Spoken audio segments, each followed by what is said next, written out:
Hey guys, welcome back to the Canadian Gap Year Association YouTube channel. My name is Claire, and today I'm going to be talking to you about something that a lot of gappers, including myself, have faced: gap year stigma. Oftentimes, when I tell people that I'm taking a gap year, I'm met with a lot of concern and not excitement. And one of the reasons is because of gap year stigma. So what is it and why does it occur? There's a long-standing belief that people who aren't in education are not on a good path for themselves, at least when we're young. In a world where we need so much experience to even get an entry-level job, taking 1 year off of education isn't such a bad idea. Once you're able to put this into words and articulate the value that the gap year has personally for you, it may help the other person understand what you're going through and your decision to take a gap year. Number 2 is that people are lazy to take a gap year. That people don't want to go to university, they've made the grades to get there, but now they've just decided not to because they don't want to. In actuality, it's not such a bad idea to be taking a bit more time to discover what you want in life. And while a gap year can be a lazy time where we aren't doing as much as we're doing in school, it can also be a wonderful time for discovery and exploration.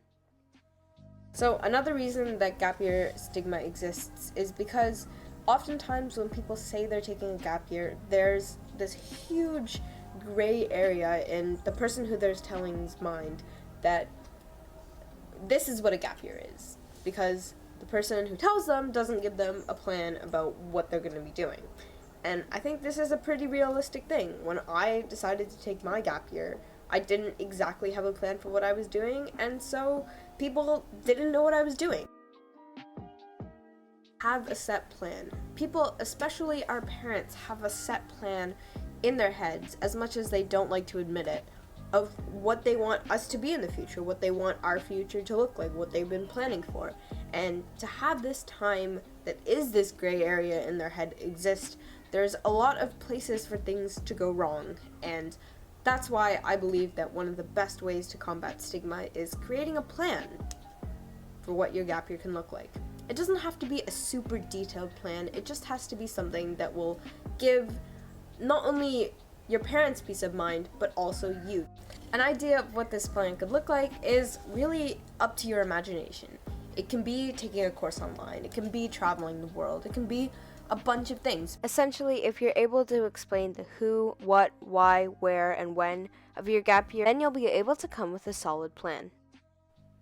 The next thing I would suggest is to put yourself in the other person's shoes. Try to think about some of the misconceptions they might have about gap years and then address them in a way that shows them you care about their concern. By putting yourself in the person who you're telling's shoes, you may be able to better understand the experience and the emotions that they may be feeling when you tell them you're taking a gap year.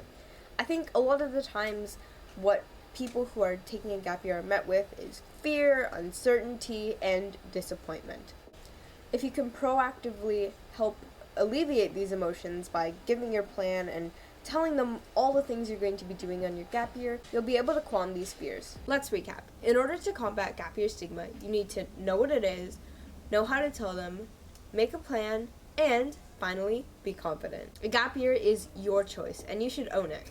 If you've enjoyed this video and want to see more, don't forget to click the like and subscribe button for more videos from the Canadian Gap Year Association YouTube channel. I'm Claire, and this was Gap Year Stigma.